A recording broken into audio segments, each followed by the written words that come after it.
With the internet's archives being systematically taken down, files disappearing, I've started backing up bits and pieces of the internet that I consider to be most important. Mostly ROM sites, old school mods, and even ye olde games. I had a look around on eBay for a reasonably priced external hard drive. Well, a solid state drive would be even better, because, they're faster. I got one that was, it just seemed too cheap at the time. But I thought, you know what, if it's a scam, I can always get my money back somehow. So I went ahead and bought it. When it arrived, the first thing that struck me was how light it was. That was really a massive red flag for me. I decided to try it anyway. I plugged it in. It seemed to say 16 terabytes. It looked fine. I copied files over. Yeah, okay, it was keeping the directory structure fine. It looked like the files were there. But when I went to use the files, they was all corrupted.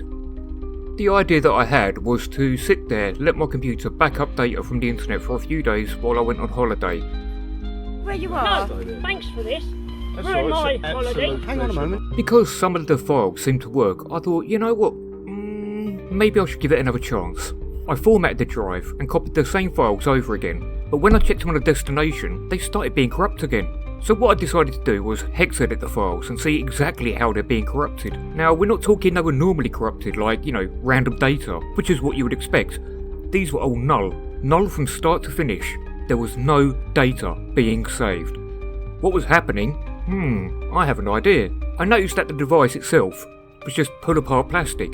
I took the cover off, looked on the inside. You can see what's on the inside. An SD microcard connected to various resistors, no doubt for surge protection, and a strange looking chip that looked very out of place to me. I wonder what this chip is. Now, I've known of scams before in the past where people have actually done similar kind of tricks, and this looked like I had just bought one. Indeed, I had. I took the SD card out, as anybody would, noticing that there was no branding on it at all. Plugged it into an SD card reader, plugged it into my Windows machine. Windows turned around and said, yep, it's a 50GB micro SD card. That's when I realised what this dodgy little microchip was all about, the one with no markings on it.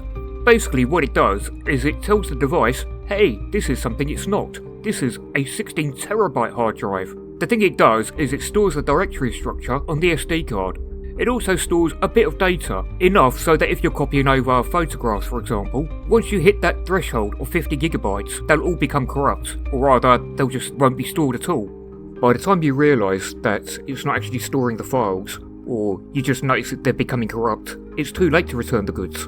Quite possibly, it'll be years before you even check the data, because you've already seen that a few of the photographs are there. The files that I was transferring were far exceeding 50GB, which is how I spotted it so quickly. In the end, you are buying a device that will sit there and lie about how much information is stored on there. What it does do is it stores a little bit of information, 50GB, which is a tiny fraction of the 16 terabyte that's promised. These drives also come in 1, 2, 8, as well as 16 terabyte format sizes, but they are all the same microchip.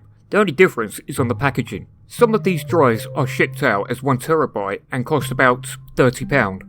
When in fact the hardware that's involved will cost no more than £4 to create.